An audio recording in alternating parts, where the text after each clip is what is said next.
So maybe a little bit of an icebreaker to start, so Okay. to get to know each other. Okay, quick question. I'm guessing you're drinking a green tea, but looks like Yes. a green juice. Okay, okay. So Green icebreaker tea, here. matcha. Yeah. Yeah, coffee, tea, or green juice. All of the above. So I plan mine's like accordingly. Like I try to be efficient. So I have coffee in the morning. I have coffee in the morning when I wake up. I do like my own espresso at home. Yeah. And then I have juice when I get to work because my office is the second floor, Broccoli Revolution. So I always have a green juice, super green, like kale, spinach, ginger, lime, green apple, and like we call it the number one. I have that in the morning, and then I do tea in the afternoon. I do matcha in the afternoon because I don't want too Mm, much caffeine, but I want like a little bit. So around two beautiful. o'clock, yeah, I'll do a matcha, yeah, but no The milk, no milk. no milk. Uh, yeah, Yeah, I remember that, how convenient it was to just go to work and be like, hey, can I get this mean green juice or this metallic cleanse juice? Just so good to have yeah. that in your, vicinity. All right, well, another question. One thing you cannot travel without? Ooh. A book usually. I like to read on the plane, or I like to read like when I get a chance. And most of my days I have like audiobooks on my phone, like when I'm in on the train or something. But when I'm actually traveling, then I get to sit down. I'm one of the few people who actually like long plane rides Mm, because I don't turn on Wi-Fi. I could actually like a long plane ride. I can actually watch a movie. I can read a book. yeah, So I actually relax. enjoy traveling on the plane for a long Tune time. Yeah, out. Yeah, yeah, tune out yeah, completely. So I'm yeah, also yeah. gonna like make sure that I don't over speak on top of you. So if I don't respond, it's not that I'm not listening, okay? Because Got it. just usually with the interview. All right, well, let's get started on our Okay. questions. Nick has so diligently helped us put these questions together after doing some research, but I love to just do this. We try to do this as very conversational. I feel like we're very similar in the sense that we're social entrepreneurs. We want to use our businesses to do good. And so I really want to hear about your background story. So I know that just recently you held a gala for the Myanmar earthquake, right? And you rounded up Yeah. 24 chefs and just raised 1.9 million baht for Medical Action Myanmar. Well, Yep. congratulations on that. How are Thank you. you feeling? Good, good. We actually did like three events in like 3 weeks. So we did like smaller ones at our space, and then we did a big gala one. I think I guess I can start get into it because it's a bit of a serious topic. But Yeah. so for me, like working in food and working in impact, like it's a medium, right? So like every time there's a disaster, whether it's like COVID or there's something like the earthquake, like people want to give back, and but they often don't know how to, and it seems like money seems to be the easiest way, right? But what that also is the problem with that is that people get worried, like where is the money going to go to? And for me, I'm the same way, so especially working impact, I can see that not always intentionally or unintentionally, but sometimes money doesn't get directed the right way. So with situations like what's happening in Myanmar with the earthquake and what's currently happening with the political state, it's not simple as, oh, I want to help people and I give them money. So it was actually very, very complicated to get this like not up and running, but to get this plan because all these people did want to help. That was the easy part. And the chefs were amazing. Everybody was like on board. That was actually like coordination's hard, but getting everybody on board was actually the easiest part. The One of the harder parts was figuring out the whole line. Like, okay, chef, what are they doing? And then when the money comes, so I focused a lot. I had a lot of the chefs. They're amazing. Like there's like Dylan from Bolan. There's like Chef Daniel. There's Megan, who's like a food writer. There's Dustin. He does his own coffee brand called Left Hand Roaster. So they were doing, and then there's Todd who runs a bar called Wasteland. So they were doing a lot of the chef coordinating. My job was more to figure out, okay, the money, where's the money going to go to, and how to make sure that they really receive it.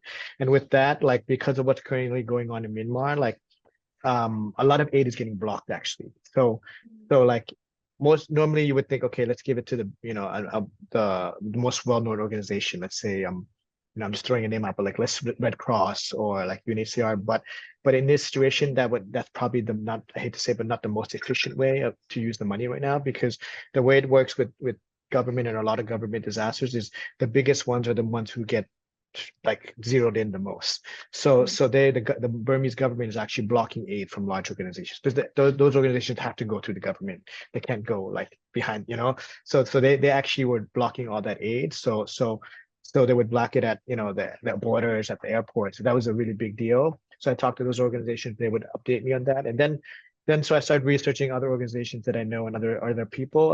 I'm familiar with tribes and community leaders. So I'm talking to Karen tribe leaders they're like, oh, we can just bring it, sneak it over the border in a truck, just give us the money. And I'm like, that sounds great, I but don't that's know. also not the most, like they're doing it out of the kindness of their heart. But I'm a systems and results guy, like a systems guy. So even though the food is getting there, it's just one meal, right? So what are the so ideally that probably wasn't the best way to spend our money either. So through all this research, we were able to find Medical Action Myanmar, which Mm, is they're let's say like a medium-sized NGO that's based out of Myanmar. They have 18 clinics on ground. So any organization, no matter who they are, because of the current state of the government, they would have to work with locals. Like they're not going to have an office there. They're not going to have as many staff there because of current state, but because Medical Myanmar has clinics there, 18 clinics all over, they already have volunteers, they already have staff. So they were able to, get already be on oh, the ground and then also get to the area. So the epicenter of the earthquake, I'm sorry, I'm getting into all the details yeah, of the no earthquake, but worries. Yeah, we but want to know more it's a actually. very important topic. I think that the world is actually kind of like the earthquakes made the world take a little bit of a look at Myanmar, but there's a lot more to look at and it shouldn't be forgotten, Mhm. There's a lot of, there's a lot of suffering going on now. Yeah. Yeah. And So it should, especially, yeah, just all over the world, there's so many other yeah, issues that's happening, and who gets the airtime. It's hard to, take a stand for it. And I think what you're trying to do is with this event, you're trying to pull more, not just media, but more attention and awareness around these areas.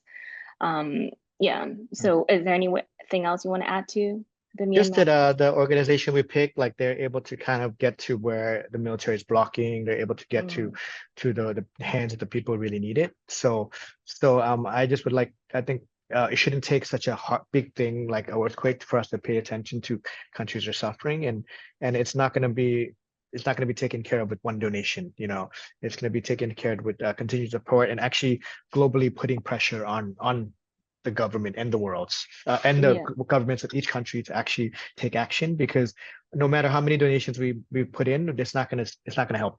It's not gonna help build up Hmm. their houses. It's not gonna help. It'll just help put a band-aid on it, right? So Yeah. these are things that governments have to fix, and we have to put that to light of these issues. Yeah, Yeah, I'll end Myanmar absolutely. on that before I get too deep in the rabbit hole. Yeah, absolutely. And it's also that there are new events that are occurring, and then we tend to shut off and start to pay attention to the next one for just a brief minute, and then another one. So we're ending up in this kind of spiral. So what you're doing is amazing, and we really commend you for pulling people together, and chefs together to organize this.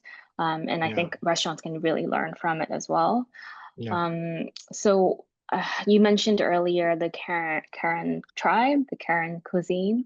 I know that under Na Project and Na Cafe, you've done a lot of sustainability work around that as well, and kind of bringing attention to these tribes. What's the goal of it for you, and how do you use these dinners to send your message across? Yeah. So I created now projects is I call it like a food platform. So it's a platform using food and beverages to create positive impact. So we use we use food to connect to other issues or organizations. We work with like upcycling. We work with food waste and SOS. We also started working with a lot of refugee organizations like Asylum Access Thailand. These organizations, what they do is they do either policy work or they do like they're lawyers, so they help with okay, people resettling and making sure that all their paperwork is set. So what we do is we partner to do livelihood programs. So by when I say platform, then that means that it can connect to many vulnerable communities. And with refugees, we'll run a yearly program where different refugee families that have been in Thailand. So basically, Thailand's like a layover for them. They can't legally live and work in Thailand, but UN gives them a card, and so they resettle into another country, possibly Canada, definitely not the US, maybe. maybe like Australia, some New Zealand, so that while they're here, they actually do not have like income. Usually their Mm, incomes will come from either NGOs or mosques or churches, depending on their religion. So mm, by us connecting to these organizations, what we do is we run a food livelihood program. We'll go through a whole training process of I always say like it's kind of like my mother who's a really good cook, but she could never run a food business, you know. She mm, just kind of give you too much food and like, you know, it would just be, everybody would enjoy it, but it would not be a profitable business. So we run these, you know, we had like an amazing Palestinian grandmother who makes amazing baklava and like a Syrian aunt and a Ethiopian family. Like they make amazing mm, home cooked food. We'll run through a whole process with volunteer chefs, like amazing local chefs who do everything from plating to costing to sanitation to knife skills and kind of run through mm, this whole program. After the program's over, the goal is we run these dinners called the Urban Refugee Kitchen. And what that does is it allows them to one test their skills, kind of like a yeah. test. Two, it allows them to kind of like get more income. Income, a usual dinner can support housing, food, more Mm, income they have. And then another one is actually to talk about these issues without making it too stressful. Like, you know, there's so many stressful things in the world, but I think a good way is to kind of break bread, you know, talk yeah. and actually still talk about them and relate and see how everybody's suffering without it making super depressing. So we run these Mm-hmm. on a monthly basis. Sometimes we run more than a month. We do outside catering. We do it at different places. And that's how like different care and try everything from, you know, like Hmong refugees to Karen tribe to Yeah. Syria. It's super international, you know, super Mm, international. That's one part of our project. And also we run a youth program from mm, the NGO I run called Sati for at-risk and underserved youth. Kids who've been in trauma, abuse, sex trafficking. We run a training program similar to what we do with the refugees, and then they also work as staff and cook. So it's kind of like this big, I said this big happy family of very eclectic and resilient people. mm, mm. I just love how you use food not just to serve people and to sustain people, but to really utilize it as a medium to tell other people's stories and other underprivileged, shine a light on them. So speaking of the Karen cuisine, sorry if I'm Yeah, mispronouncing it. yeah, I watched that short documentary on the Living with the Land by yeah, Lynn yeah, Nanticha. Yeah. Um, and it talks a lot about taking care of the land, reciprocity with nature, and also our communities. Oh, first of all, I want to ask, like, are you related to Hill Tribe communities at all? Oh, so there's not related, but through our NGO, we work Yeah. with a lot of Hill Tribe communities. So we work with youths in the communities. So we work with Okay. a lot up north, Chiang Mai, Chiang Rai. We work with a lot of community on a monthly basis, actually weekly basis. We have a team that goes up and does mostly mental health Mm, and sex education through the okay. communities. Yeah, Beautiful. Because sometimes we often think like we care a bit more about these people yeah, because we're somehow connected to them or our ancestors from, yeah, from there. So you obviously extend your empathy towards other groups of people such as at-risk youth and yeah. indigenous peoples, and it has to come from somewhere. Where does it begin? Like, how does it bubble up? I think I would say that I think I like problems and it's like it's kind of like a camel worms. I think when you work in the impact sector, people tend to like block things up or segregate them like poverty, equality, environment. But from my experience of over 10 years working impact, everything is connected. You know, Mm, if yeah. if a family is poor, most likely they'll have nutrition problems and they'll probably have education problems. And if they have to like work off the land, and you know, they might have they might cause environmental issues. If they're a small food vendor, they're going to use plastic. You know, so it's like I don't see how people can be able to like you know just be like, I'm just going to do the environment. I'm just Label. going to follow. So I don't believe in labels. So Mm, usually like a lot of the work I do is one it depends on the resources we have. I think that's also why I do a lot of projects because it develops more resources within our ecosystem. So it's like, and also it depends on how what problems come to us and if we can actually effectively tackle it, you know, because we have it has to be sustainable, right? So that's how it starts from like, you know, working with youths because that's my background actually. I always worked with youths and psychology based mm, back from, you know, grow up in the US till now. Like that was the first start, and then from the youth, then we met like migrant youths and refugee youths, and then we met their parents, and then like we go up, we work with schools in Bangkok, then we worked up schools up in the tribes, and so it kind of everything just kind of connected, and vulnerable and underserved tend to kind of get clumped up, but Yeah. they I guess they attract each other in a good Yeah. and bad way. Yeah. And at the end of the day, this interconnectedness that you're talking about of caring for people, it extends to also caring for the land, caring for our environment. And I think that when we're in restaurant field, generally when we're talking about being a social business, it's selecting one thing over the other to focus on, right? Whereas for you guys at Broccoli and also Sati and that project, you're trying to utilize these different arms of nonprofits and businesses to cover the entire chain, the entire cycle. And I know that you have had this program, or I don't know if it's still running, but like 9 baht from every juice purchase at Broccoli goes to Sati, and then the Yeah. coffee. Yeah, Yeah. maybe tell me a bit about that because I think that Yeah. speaks a lot about the circularity that we really need, more so in our mindsets than just Yeah. systems, right? Yeah. Yeah. It's so I kind of grew up in restaurants, like ever since like a young age, and I worked in restaurants, and when I got older, I'm like, I don't want to do anything with restaurants. But then like now a lot of my work is around restaurants, and but what I realized is that it like things can be mediums or they can be platforms. So I use the word platform a lot. So even when like with Broccoli or any other businesses I run, I consider them platforms. So it's not, the goal is not, it's important for customers to come, but the goal is not to not to count covers. I think that's very limited to count how many people are coming to dine every day. And but the goal is to, other than that, is to see what solutions and problems exist within the business and how to make it a better business, both for the environment and the world. So with Broccoli, from the beginning, they had like three main goals. One is just eating healthier, whole, vegetables and more plant-based, as an option, not as the only choice. So I think just by having that balance, you can help the environment, you can help your health. So one, eating more plant-based whole foods as an option for everybody. Two is environment, just by reducing carbon emissions through local ingredients, eating more plant-based. Three is the social impact part. So how can we leverage our business to create a positive social sector impact, whether it's like the dessert, we have desserts from a social enterprise called Tira, Steps by Tira, that they train neurodiverse youth in like baking skills. We have like ingredients from farms. We have like these programs that 9 baht that is donated to City.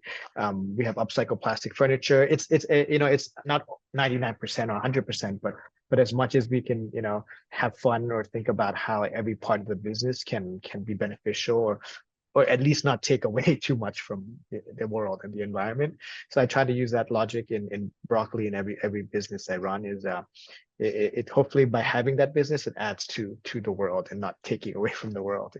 Yeah, Yeah. it's almost like you're deciding on um, a conscious thing to do for every single layer of that business. And it's not just selling a juice, right? You Yeah. can sell that juice, but also bring back and give back in return to an organization or your Yeah. organization, which can Yeah. then turn into tenfold more impact. And then from there, you can bring back even more towards the communities that you're serving. So that's what I think is beautiful. And not a lot of businesses, unfortunately, have that kind of full circle um, Mm. thinking, long-term thinking, I would say. So do you see this as kind of the future model of restaurants? I did it till COVID. I think COVID flipped everything up in the restaurant business. I think it's suffering industry right now. I can't say globally, but from my experience in certain countries, US, Thailand, and where I've been traveling, Hong Kong, I feel like the restaurant business is actually at a bit of a shaky scenario right now. I mean, ironically, people always have to eat, but I think the identity is a bit lost right Mm, now because COVID. I would say that probably is the most affected industry was the F&B industry, because people are still paying rent, high rents, inflation, people are spending less. So even right now, like post-COVID, things are not back to normal, and it's change. I don't want to say maybe there isn't a normal, maybe this is normal. So I yeah. do not think that especially the way the world is going. I feel like it's going backwards a lot of ways. People are less kind sometimes about certain things, Mm, and we can also see it. Like we're very lucky, we have very, very good customers and who love our mission, but I also feel that we're niche, because we do get an average customer be like, okay, why is this expensive, or why is this, or why is there tax on this, and yeah, and who always be like me, and I understand that, people have their own needs to take care of. So to mhm. make to answer your question in a long rounded way, I don't think this is, I wish it was the future, but I see the way I see it now, it doesn't seem like it is going to be the future to me. Not to sound depressing, but yeah, yeah, It does, yeah, because when I think about it, I yeah. mean, you're not making it depressing, it's the Yeah, truth. I'm realist. I'm a realist. I'm You're a a very realist. optimistic. I'm a very, very, very Pessimist, yeah. optimist. No, I'm optimist. I'm a like a, Optimistic, yeah. yeah, I'm, realist, I'm yeah, I'm an optimistic realist. Yeah. I'm very, very very much. optimistic, but I'm also optimistic in what I can control. And Mm, I don't throw my thoughts or my mission or whatever you want to call it on other people, because that's their right, right? yeah, you don't really want to be preaching it, and just kind Exactly, of exactly. use your platform to demonstrate and showcase what you do and hopefully bring people along with Yeah. you. And I think that really resonates because I had Grassroots Pantry for 7.5 years. I'm not sure if Wow. you knew of this restaurant, Yeah. but this was at during the time where plant-based was still very new in Hong Kong. And very much like you, the Yeah. focus was we wanted to create a space, a cafe of sorts, where we can teach people about the issues of our food system, or give them knowledge of how to prepare healthy, nutritious, plant-based cuisine on their own. So giving them that kind of sovereignty of doing it themselves rather than relying on others, others to feed them. And I think that that's why, listening to your story and hearing about broccoli, it resonates truly. And with COVID, I also agree and feel that I think as a social enterprise in a stable environment, it truly thrived, and people were were in very, I guess, pleasant situation. They didn't have that much stress, back then. But I can't imagine running the same Yeah. restaurant with the same model nowadays, And if Yeah. I were to open Grassroots again, it wouldn't be this way, because we were very tight in terms of the business, and whatever we earned, it went back into Yeah. um, doing more good, I guess. Yeah. And like you, customers who came in also saw, this additional tax that we added, or additional percentage, which went to Zero Footprint when we Yeah. partnered with them back in 2018. And um, and customers, I think, when they come to restaurants like yours and mine back then, they already instinctively know what it's about, and I think that they have they believe in it somehow, they trust in the concept, they trust in the integrity of the restaurant and the business. So most of them would actually be okay to give back, and to through restaurant vehicles actually be able to learn where they can give back, what they're giving back to, what is the issue that we're facing right now, how can I help, how can I do more, and so, like, what I want to just say is restaurants are real, powerful vehicles for change. And anyone who's still running a restaurant, like, try to extend it such that you are running it but also be able to do more with your platform, right? I guess I also know a bit of your ethos behind what you do. And it comes from this understanding and knowledge that we're all one, person foremost, and that if we are in this space of privilege, we can actually extend more to help others. So as outsiders at this time, we can easily be desensitized by the constant stream of, news and just negative news that's happening, disasters that's happening. And from personal experience, the first time, like, I actually felt empathy and pain for others was during the 2004 tsunami, when I was watching on TV what was happening, right? and this magnitude of disaster could actually affect over 200,000 people overnight. So I want to know actually, can you recall the first time that you felt deep empathy and pain for someone or something outside of yourself? I think it was a big part of my childhood. I mean, not because I faced a lot, but because it's something that was kind of deep rooted, like in my family structure.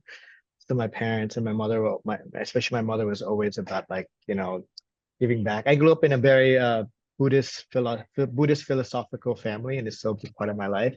Buddhism as a philosophy, and I always kind of been instilled like, okay, you have a lot, because my parents have given me a lot, and like, they always kind of taught me about giving back. So ever since like a young age, I mean, I remember like just like volunteering in high school at like a hospital, and I can't do much. I'm just a high school kid, and we have like what I do is do arts and crafts, and it was an HIV ward for youths, so it was quite a bad area in New York, and we go in and there's like a youth HIV ward, and I would go with a video game, like a Nintendo, a rolling Nintendo, and we'd just go around to each room playing video games with like kids who actually a lot of them were born with HIV, and then they were we'd be playing video games, and they would have to come in, someone have to give an injection, and I'm like, oh, I don't like needles, and then it would be so normal to them, and I would see all these kids who like they're just used to pain, and I think at a young age I realized that like not everybody can choose the pain in their lives they're going through, and there's so many different levels to that, and so it kind of became like a big thing with me ever since I was young, of like, okay, like being around suffering and pain, I hate to say, and how to really understand that the best way I can, and maybe some tiny way be a part of like helping people with that pain. I don't know how, whether it's through healthcare or food or whatever it may be, or money, whatever it can be. It kind of has been like a bit of an obsession of mine from a young age. Yeah. I would guess your Myers-Briggs sign next, but I won't get Yeah. into it for now. Yeah. Yeah. Um, okay, so I know that you've been spending a lot of time, or you have spent a lot of time working with communities in northern Yeah. Thailand, where climate change is no longer a distance issue. Flooding, deforestation, and extreme weather are already affecting daily life. So, what Mm. have you actually witnessed firsthand in terms of how people respond in those moments of crisis right now? Yeah. So ironically, I would say like, you have to kind of pick your lane, but sometimes, the lanes get crossed, and like a lane that I've always kind of been like straddling is the environmental lane, like because like a lot of the work I do is very clear cut towards people and youth, and then like, but like last year, and I've always thought about the environment as much as I can, as far as, let's say, ingredients and sourcing and pesticides and just the whole manner of that. And also I've learned a lot about income, like people debt. So farmers, through the years, because of the land, the areas I work with in the tribes, I work with a lot of farmers, and then I learn about. My thing is that I don't think that I need to learn as much as I can. I feel like, and I have to learn from the people, and not, so a lot of times a lot of my process is through just meeting people and talking to them from like different walks of life. So a lot of the farmers, get through debt and from farming and the land and pesticides. It's just so complicated. Um, Last year, I mean, I feel like I got hit with a bit of an environmental brick, because been working up north for over 10 years, and mostly at schools and mental health programs and youth programs. And then last year there's always been flooding in Thailand, but the usual flooding in Thailand is usually because of what's the word, like irrigation, like garbage gets stuck in the sewers and drainage, and or the rain just rains too hard that everything can't get drained fast enough, or the rivers get flown up. So it's flooding because of geography, not necessarily flooding because of global warming or anything like that. But what happened last year is the flash flooding, which never happened. Like up on the mountains, there's flash flooding, and people, schools that we worked with, they were getting, all of a sudden, they were like, villages were getting destroyed, and I didn't make sense to me at first. I'm like, where's the water coming from? Right, they're on top of a mountain. we were getting all these distress calls from like these schools that were getting destroyed and villages getting destroyed. So I went up there with the team, and we saw to work with the youth, and we saw like villages, and we saw youth who were just like, the kids would, every time they saw thunder, they would cry now because they're afraid, because and the water flash flooding isn't like flooding. It doesn't go up like this. It's like all of a sudden this stream of water comes down, and I'm like, what is going on? And I started to ask around and research, and then there were, I can see that there's pretty much three main causes that or several main causes that from what I saw. One is the obvious part of climate change. Like there's these weather patterns that are, normally they shouldn't be raining that hard, but then there's like the weather from the hot air, the cold air from the ocean, the hot air from the above, and the mixing moisture, and it was all these crazy weather patterns all over the world. So one, heavier than usual rain through climate change. Second is like just like the irrigation, like what happens normally when water comes down the mountain. Usually roots and trees stop it. So there's something called mountain water. That's where they get a lot of their water from, but you can easily get it from a stream. But now it just like a whole like ocean coming your way. And the people I work with a lot on those mountains, a lot of them were, I'm looking at, some places are getting flash flooded, some aren't. And why are certain places getting more flash flooded than others? And I found that they're the people who are growing corn. And I'm gonna get I'm gonna get a little heavy on this. So corn is grown for animal feed in Thailand. You know, I talk about this. People know, like, there's a conglomerate in Thailand called CP. They're like, they're top three in the world now with animal feed. So they get farmers to grow corn that's not edible for humans. Actually, they're just like really low grade quality. And the thing about corn is there's no roots, right? So like the mountains where you go up, where there used to be trees, now there are all these small corn stalks. So imagine if water's coming down, there's no trees or anything or roots to absorb the water. There's just room coming down. So it was very clear that certain villages who were doing like rotational crops, they're doing like, growing within the forest, doing, under shade growing, they weren't getting flash flood. And then you go to the villages where it's like corn cover, they're getting boom, flash flooded all over. So that for me was like, an eye-opening situation where there's not only is there's climate change, there's capitalistic, food conglomerates that are just, like destroying the environment as well. So Yeah. I became a bit more adamant about that last year. I haven't figured Hmm. a way to tackle it, but I think people need to kind of understand this more. And I did talk to Yeah. the villagers. I'm like, why are you growing corn? And they're like, well, before this, we never had a Subsidized. motorbike. Well, they never had, no, it's not government subsidized. Okay. It's bought it. I mean, there's a buyer, right? So there's a Yeah. clear cut buyer, right? So it's a clear cut form of income. And I asked them, they're like, oh, well, they're like, well, before this, we never had motorbikes, right? So Mm. that's a very good argument. So if I'm going to tell them don't grow corn, like how are they going to pay for their motorbike, or how they're going to, Yeah. we're going to grow kale there? I don't think, we have enough kale eaters, to subsidize all the, Yeah. cows that And are, yeah, And that's exactly the issue that we're trying to tackle with, Zero for Print and our yeah, projects is monoculture is creating a lot of these issues where farmers then rely on the single income yeah, stream that is not resilient. It's not resilient for them as a society, and it's not resilient for us as in the environment. And so when we're down there or up there in these projects, what we're trying to do is create several income streams through growing multiple types of crops, perennials, shade, um, vegetable crops that can actually rotate throughout the year. And therefore, you're providing these farms with the ability to stay resilient in times of climate change. mm, You're very right. Like it's because of these heat domes and these flash floods and the combination of growing monocultures with very shallow roots that has created so many of these problems for so many small communities, smallholder farming communities. we're trying to work on the supply chain part, because I think that until the, what's the word, the public, or the people who actually like spend money, until they're willing Knows.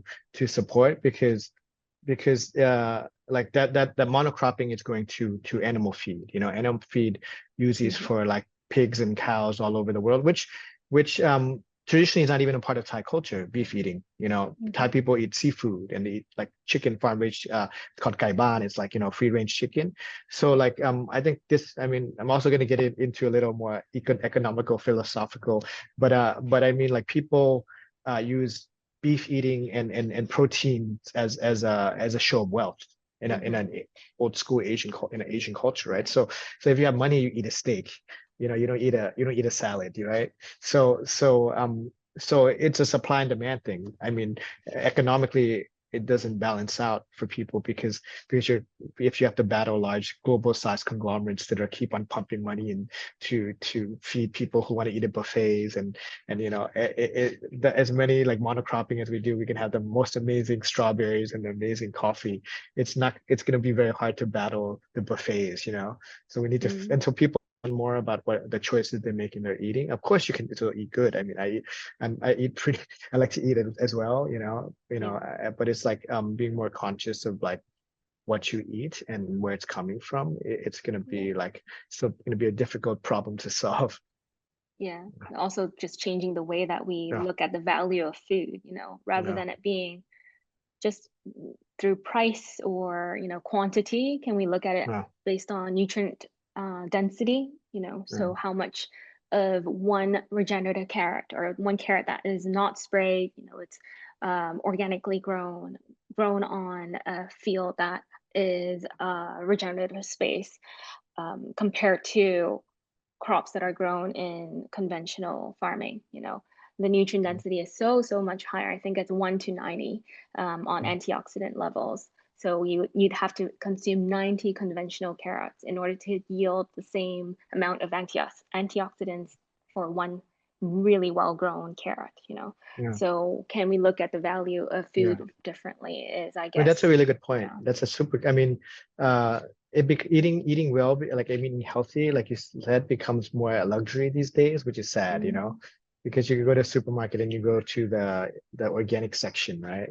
And it's usually the yeah. higher price stuff, and that's also because of demand too. I think, if Yeah. demand and the supply and everything balanced out, then it Mm. could, the numbers, like you said, the pricing is a big issue, I think, And and also, farmers aren't the ones who actually eat the better food most of the time. yeah, So yeah, when we're doing these projects, our focus really is to provide for the farmers first and foremost. Yes, they can grow, but they can also eat that food themselves. yeah. And that's what we mean by long-term resilience. And there's something that you mentioned on an interview about sustainability, which I really, really love, is, it's not about giving people money and that's it, right? That's just a band-aid, but it's giving people the opportunity to fish on their own.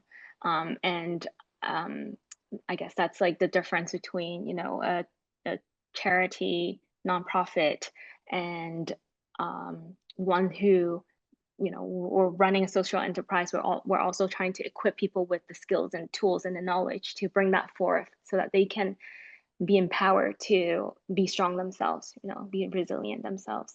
So I guess we can go back to Sati a little bit to talk about that nonprofit part. What are some of the moments or projects through Sati that really stayed with you, and where you saw resilience in action? Um, uh, I always say that with the youth I work with, like, let's say 10 out of 10 youths, maybe like nine of them will fail, like as in like, there's a lot of, there's drug abuse, there's a lot of, physical abuse, traumatic abuse. So when you're in that loop, in that cycle, often it is a cycle. So a lot of what I have to deal with is like constantly changing. So people, usually it's failure. Like it's a daily, like, okay, who did drugs today, or who's been self-mutilating today, or who, it's always like, so it kind of, a lot of it is taught me to focus on the little wins and being in the moment. So the goal is, the youth that we work with, okay, she's been off of drugs for, okay, it's 1 week, okay, it's 1 week and 1 day, 1 week and 2 days, because I've learned to see things in not non-traditional way, where like I think we kind of grow up in this like very Hollywood, like, culture where it's like, okay, everything is like a movie, there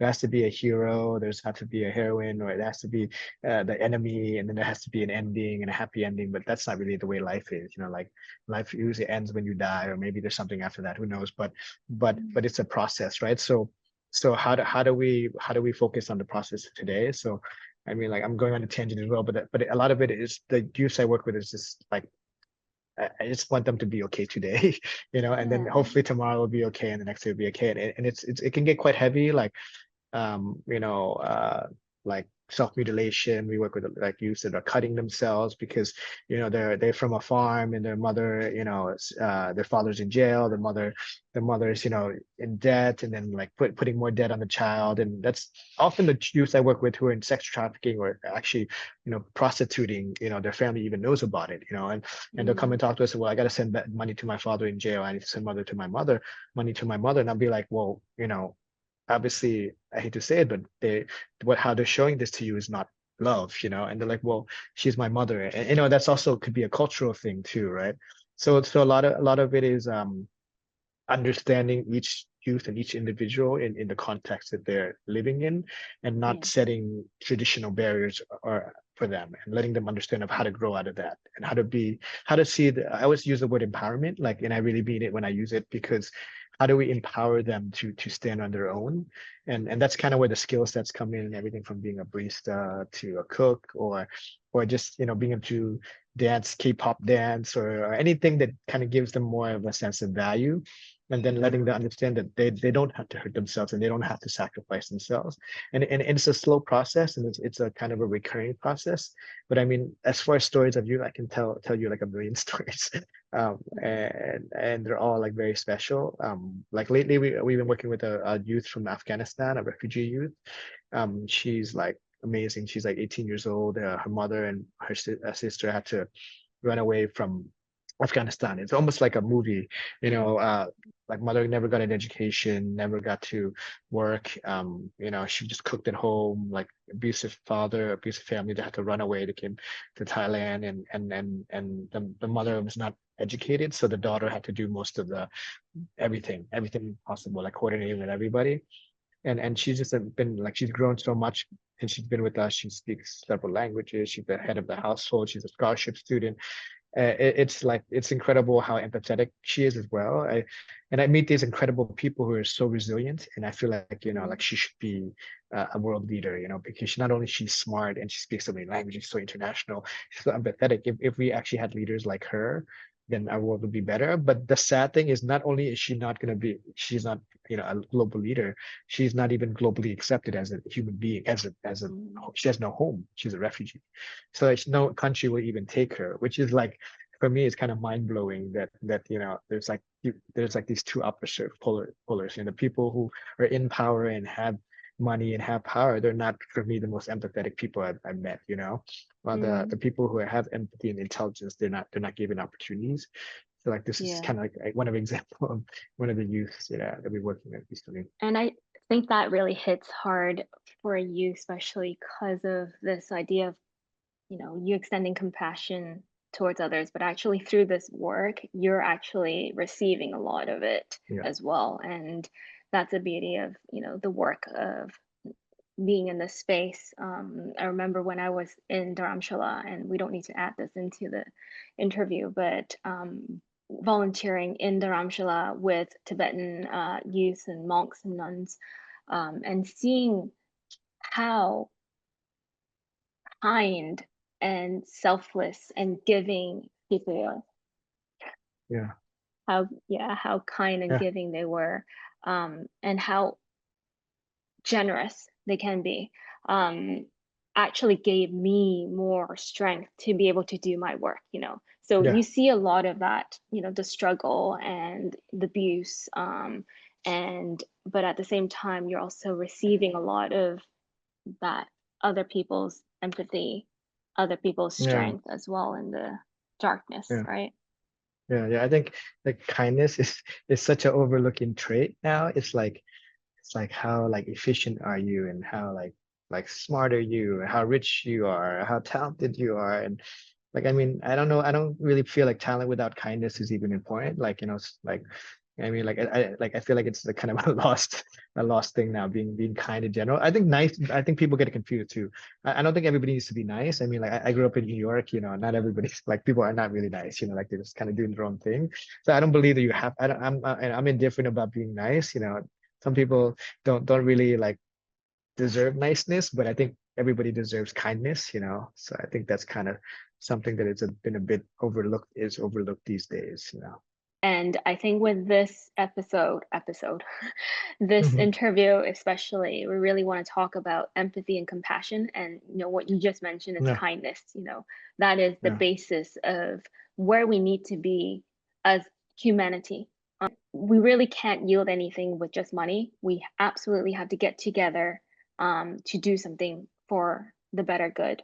And as depressing as it is, with the news every single day, with all the disasters that's happening, yeah, um, I think meeting people like you gives me hope, and it gives yeah, all of us more of a better way to think of what can we do more, and hopefully it can inspire other restaurants, chefs, restaurateurs to also do more yeah, with their businesses. yeah.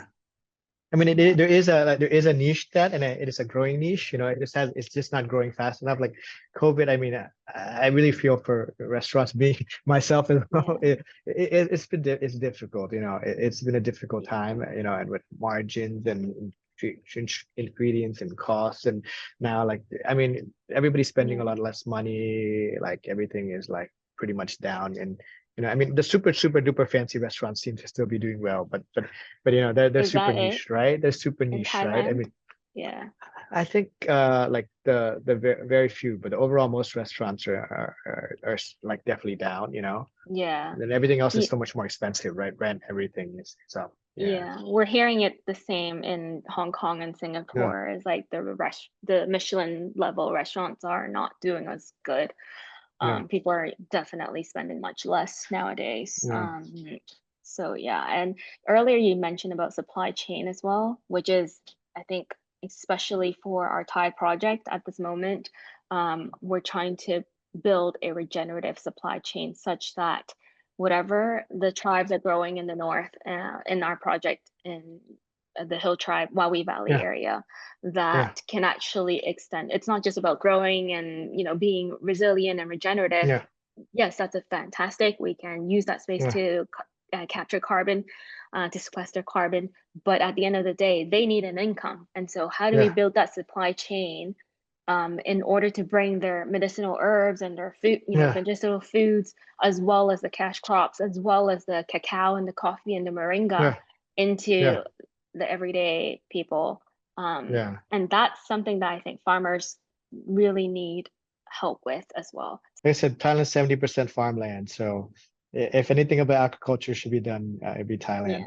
It's just that for me, everything's like a rabbit hole. I get really deep into things. So for me, like it would be about like policy and how do we get the Hmm. government to subsidize? How do we and then the biggest mafia in Thailand is the conglomerate CP, right? So I'm already kind of battling with them because in a small scale because I'm nothing compared to them, right? They're like the richest in like in Thailand, but once we start tackling these things, then it gets quite deep, like, okay, because they're paying, they're not forcing the farmers, but the farmers are doing it by choice, but they're paying them, and then pesticides, and this whole thing about US selling it's very political. Like all this is very Yeah. political. Like where are the pesticides coming from? Who's the head of the pesticide organization? How come, America is selling all pests? It's like the more you They're go all in down bed it, with each other. yeah, the more you go down it, it's a rabbit hole. So you can't go in innocent. Like if you're Yeah. gonna go in the game, you have to be able to like go in guns blazing, or else you're just gonna. Yeah. Another issue, it's because of crop burning, Mm. because it's just the cheapest way, right? To do is to burn crops. Yeah. Um, Burn and slash. Slash and exactly, burn. Slash and burn. and a lot of that is for monoculture, monocropping, for like the new corn and palm Yeah. sugar. Palm sugar is the biggest two conglomerates in town are like animal feed and palm sugar, so the palm, so Palm oil. if yeah, and palm oil. So any way that we can find a solution for them not to burn, you know, Yeah. that Yeah. that that would I should that would have be a look at the most recent reel that Aston Caraway tagged us with. okay. So that's the rice project that we Yeah, worked at in Bali. yeah, And the farmer community. There's now 156 farmers who's on board in the transition. And since they've stopped burning their straw, their rice straw, they have actually seen biodiversity return. They're using this straw as compost, so they're increasing the microorganisms and biodiversity underground. So they're seeing the benefits. And if they're seeing the benefits and their yield hasn't dropped and they can yeah, sell the rice at a higher price and a higher quality, then why aren't they doing it, right? yeah. So give them the tools and the knowledge, let them see for themselves, and then we just scale that way.